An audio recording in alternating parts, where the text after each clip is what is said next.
Hey everyone, I'm Kristen, the cross-stitching runner, and welcome to my channel. I want to say a big hello and welcome to all new and returning viewers. And if by chance you've stumbled across this channel is all about cross-stitch with a bit of life stuff thrown in, and I have some super exciting news to share with you, but I'm going to wait to the end of it to talk about that, just in case people aren't fully interested in hearing about the big news. What I will do though is recognise that today is Saturday the 28th of February, and depending on which style of calendar you follow, today, to an extent, is the last day of summer, and we will be transitioning into autumn. And as you can sort of see, we're down at Malure Bay, and on Wednesday, the 25th, it was my birthday. I had been lucky enough to be able to take the day off, so it meant that on Tuesday after work, my boyfriend and I came down, and I got to spend the day chilling out with him, and we were also celebrating 15 years of being together and being just an awesome couple. And yeah, it's pretty cool that we've achieved that milestone, and yeah, looking forward to many more years ahead with him. So that's going to be pretty cool. So Thursday, Friday, worked here, and that was a bit tough at times because yeah, I always like being able to just chill out here, but it is what it is. So let's get into the cross stitch kind of things, because since we last caught up, I have been able to get a bit of stitching done, and there have been some projects where I've spent a few days in a row on those pieces, and let's get into it. Now, the first piece that I have to share with you is I'm a custodian. Uh, I also have been clever enough to leave my tablet at home, so we'll see how I go with these editing skills. So the first piece, again, I'm a custodian, and I have been given almost like the kick up the bum, so to speak, to get a move on with this piece, because on Facebook with the Black Needle Society group that I'm part of for this stitching retreat that's coming up, they're starting to post some pictures of the upcoming event that will be at the end of April, and just to help us with getting a bit ready for the planning for what we're going to work on and such during the event, and I'm really looking forward to it. So this is where I'm up to so far.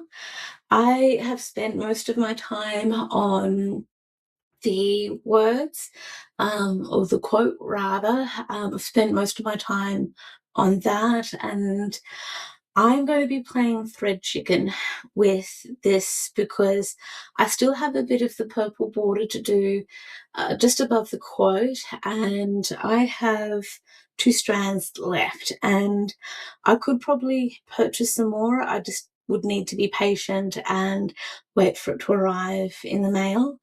I'm using, I think it's Classic Colourworks of Rainy Day or Purple Rain.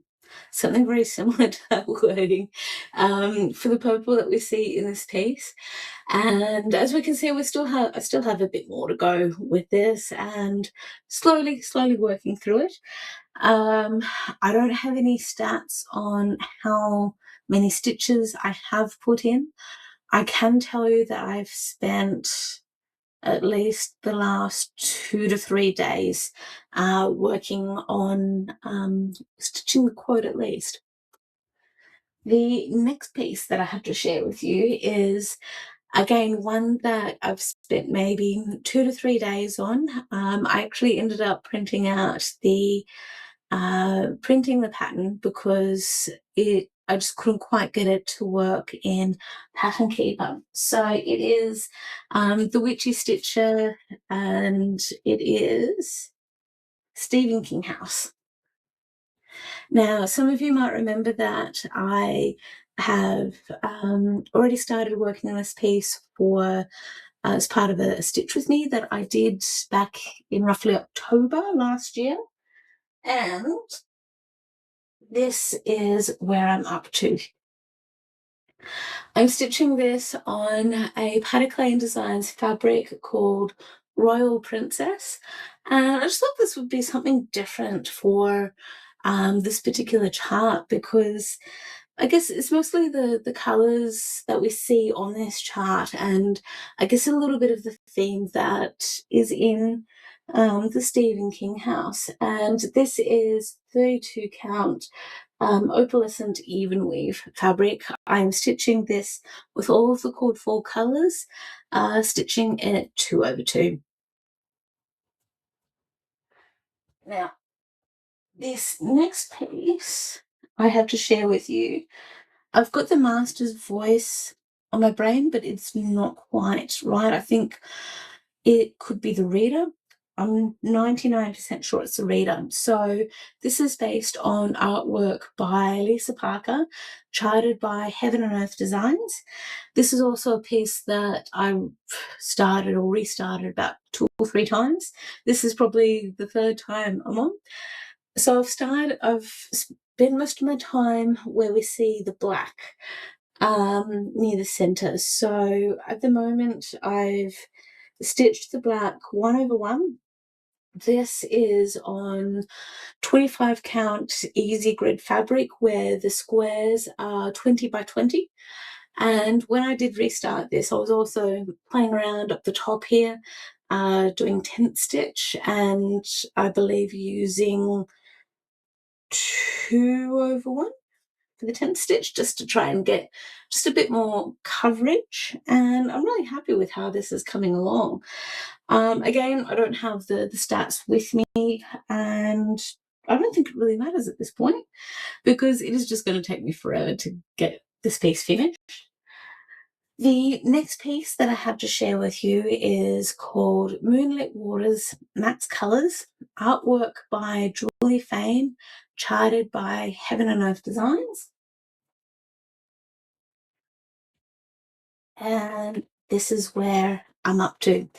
I focused a bit more on the fairy in the middle, and we can see that since last time we caught up, I've got the fairy's arm finished and starting to work a bit more on her body.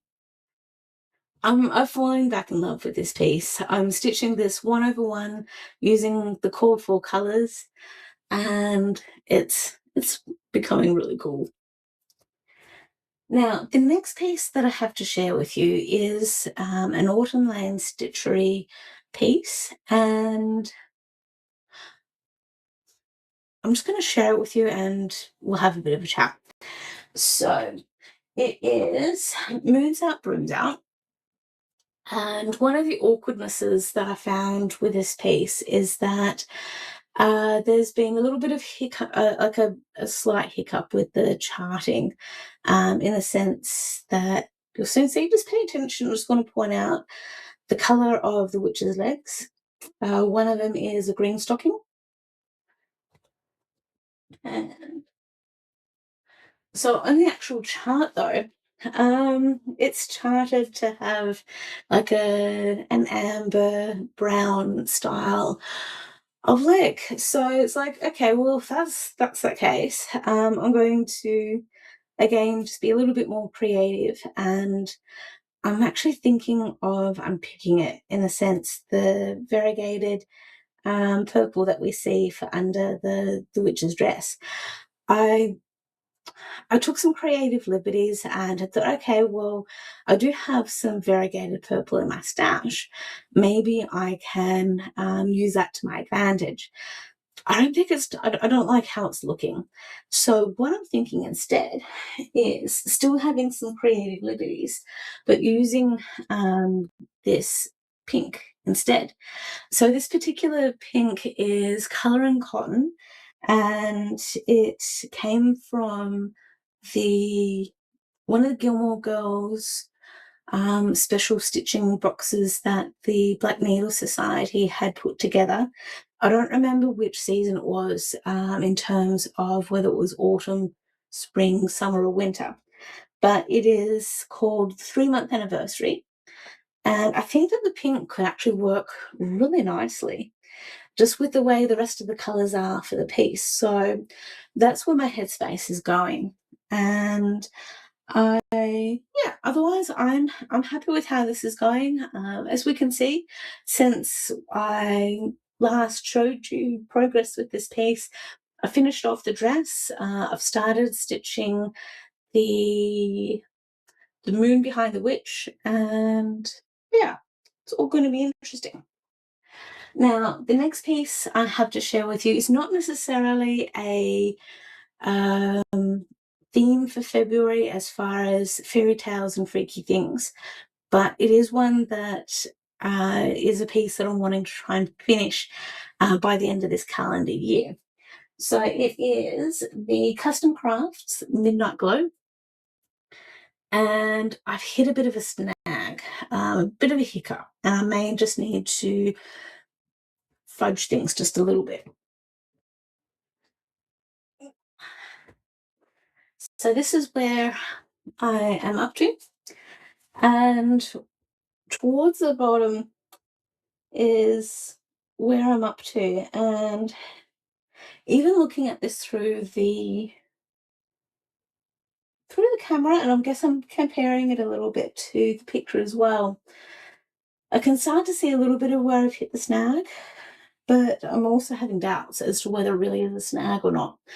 So the gap that we see between bottom and the arch of the blue, that's where I'm going to need to take some creative liberties. I fear that I may have incorrectly marked certain elements of the chart, and that's going to cause me some grief. I'm unsure. I'm feeling a little uncomfortable with the piece right now, but it's part of why I think I knew that I had mucked up a little bit, so for the page that I'm working on, started from the bottom and working my way up just to try and sort of meet in between and see, okay, how can I make this work? I think it could all work out in the end, and by the time I'm finished stitching that page, it won't be too bad, because there'll be so many colours in there that are very similar that it'll still give the right effect. It'll be okay. And this is what I love about the cross-stitch component of things, because it is a bit of that problem-solving side of things, and it makes things interesting. It does cause a bit of uncomfortable stress, but it's temporary. It's all good. Now, that's pretty much it for the stitching that I have done for the last couple of weeks. I now have the exciting news to share with all of you. So, as you know by the thumbnail and the title of this piece, I won first place in the category I entered in for the Canberra Royal Show, and this is the winning piece.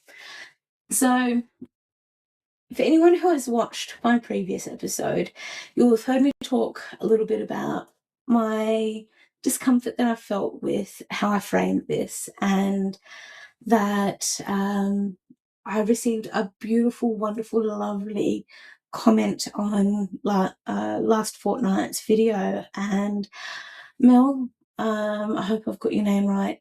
Thank you so much for your lovely words, and I feel that with the conversations I've had, whether it be through the comments in the videos, or even with how I've talked with people at work and in other areas of my life, that somehow worked out quite beautifully, where I somehow managed to reduce my expectations of winning or not, and it worked out in the end. So I entered into the category of experienced stitcher, because I have been stitching for quite a long time, and I also have the side hustle of hot cross stitching, and I have also sold some patterns and all the jazz that goes with it. So that's sort of what makes me what fits me into the category of an experienced stitcher. And I last year had considered not entering into the experienced category because of how well hot cross stitching was not doing. But the whole thing sort of worked out in the end, because last year I received some awesome feedback from the judges about things I needed to be aware of for my stitching, and ways in which I could improve it, and also some tips about the framing as well. So I love knowing that for this year I have been able to take on board what I took on board what the judges said of my stitching last year and put it into practice, and being able to show them, okay, this is how I take on board the feedback. Yes, I might have felt a bit about the feedback initially, but it's like, no, all fair points, and I've improved on it far beyond what I thought. So what I also had done with Under the Sea is that because I was initially feeling so down on myself about the framing job and all the rest with it, I decided to put it up for sale for $75. And with different people that I've spoken with, whether it be in my personal life or even this lovely lady who is one of the judges at the show. She's also part of the Special Needlework Embroidery Guild Society. I'll put the exact wording below. And she was fantastic to speak with. I've learned so many more things from her that I am looking forward to putting into my stitching and thinking about framing and such, especially.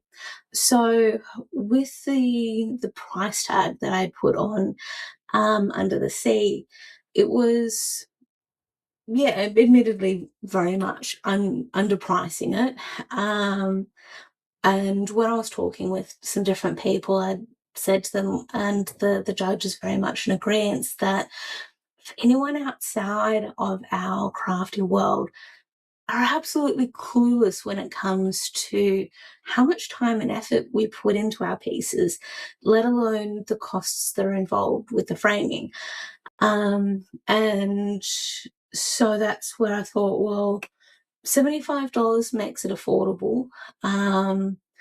And I'm probably doing an injustice to the advocating side of our craft, where it has the non-crafty people think, oh, so that's what $75 looks like as far as a framed cross-stitch piece is concerned. And there were other people who had cross-stitch pieces up for sale as well, and were selling it for hundreds of dollars, and rightly so. For some pieces, with the way they looked when they were hanging on the wall, some people I was speaking with had questioned if that price tag was right. And I said, well, for some people, yeah, they might question if they really wanted to spend that price. But I also was saying, well, they've priced it probably at a good point, because they're taking into consideration the time and effort that they've put into the piece, let alone the cost of the materials. So I've definitely learned that for next time. With Under the Sea, I went to the Canberra show on Sunday, the 22nd of Feb, with my mum, and I already had an inkling that I'd won first prize, but I didn't know if any extra prizes or awards had been attributed to it, because my understanding is that when, at least in the crafts category, when a first place is awarded to a piece, that they may be eligible for the Grand Champion prize, or even Reserve Champion. And so when I'd first seen some pictures some people had posted up on Facebook, I was all excited, and I'd showed my boyfriend, saying, "Oh, I think I've won first prize." But I said, "Look, I'm not totally sure if I'm right in what I've seen, and I wasn't sure if any other awards were going to be assigned at all." So I kept it on the down low a little bit, and I didn't say anything to my mum because I wanted it to be a really nice surprise for her, because it had been years since her and I'd gone to the show together. My last memory was back when I was a teenager, and a family friend of ours was riding in the Canberra show, and because of her entering into the Canberra show, she was able to receive some special tickets that will get people in for free.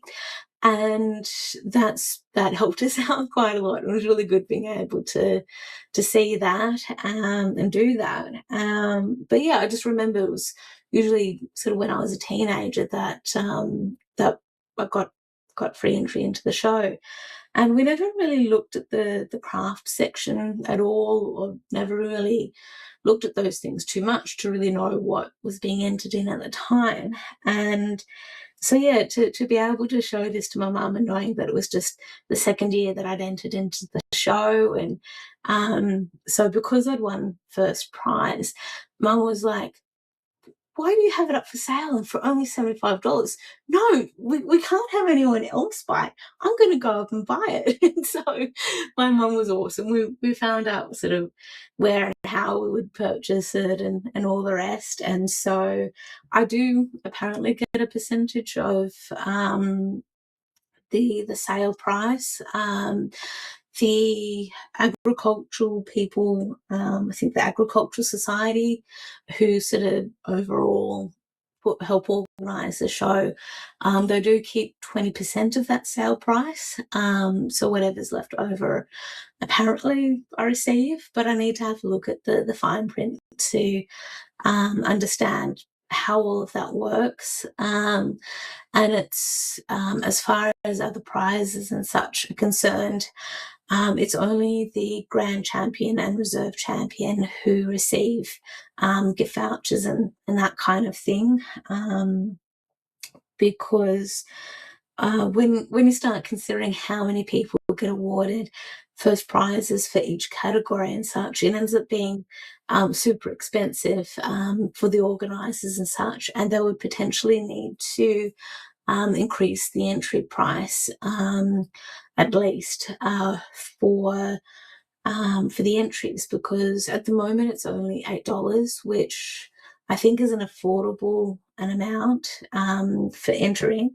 And yeah, it was really cool being able to see that. And I love that I know some other people who entered into the Canberra show in the cross stitch section, and one of my friends, she won first prize as well for the intermediate category, and her piece was so colourful and beautiful. It was absolutely awesome.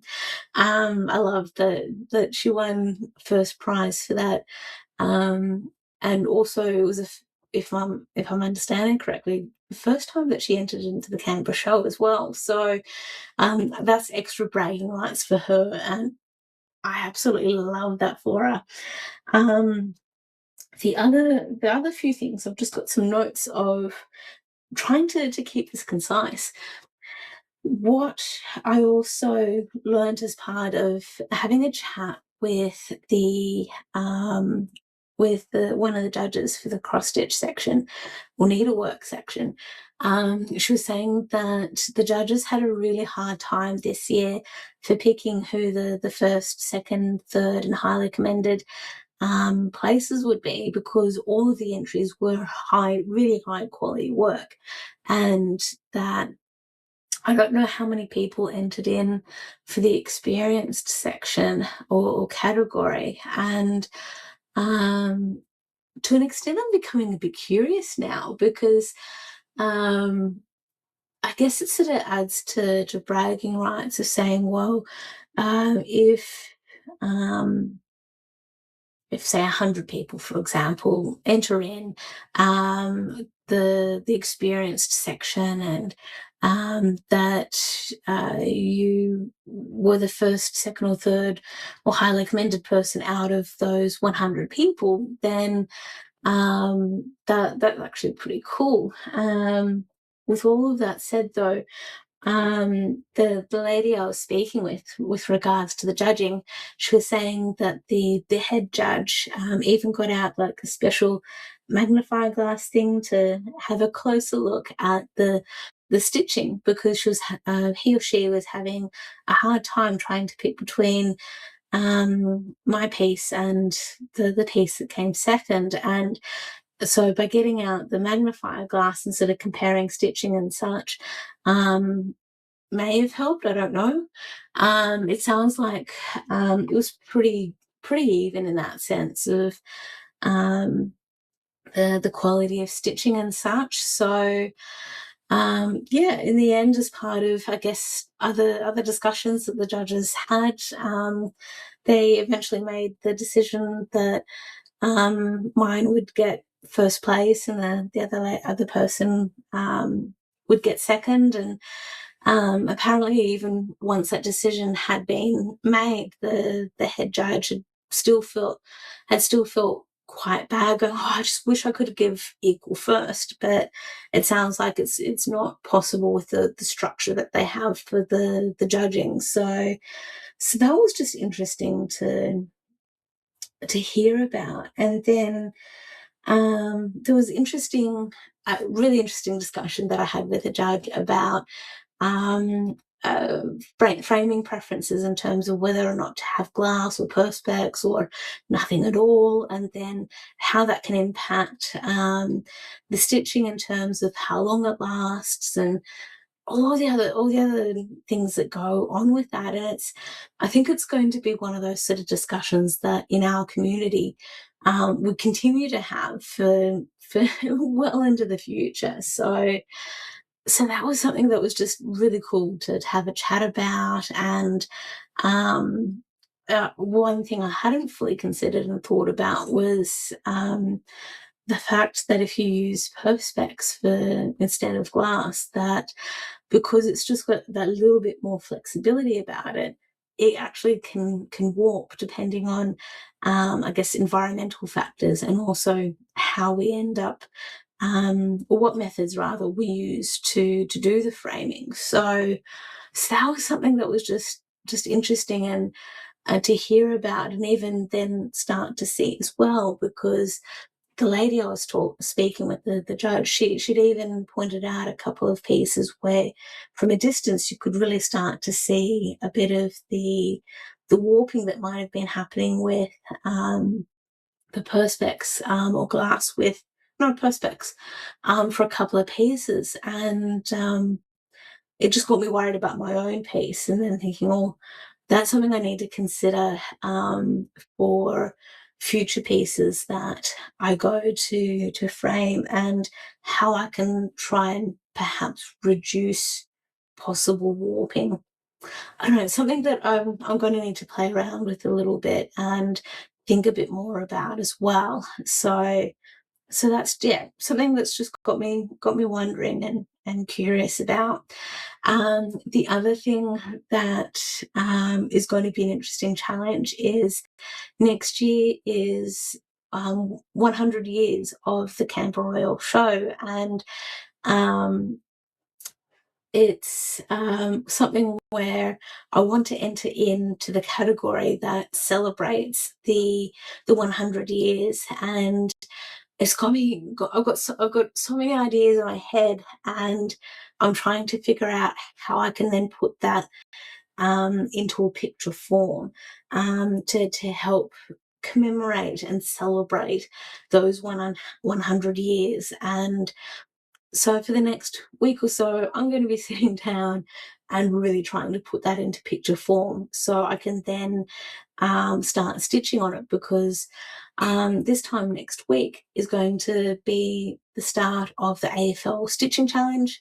and I'm wanting to do that, and there are so many things going on as far as my creative energies and juices are concerned that I just want to get into it all. So with all that said and done, please like, subscribe, hit the like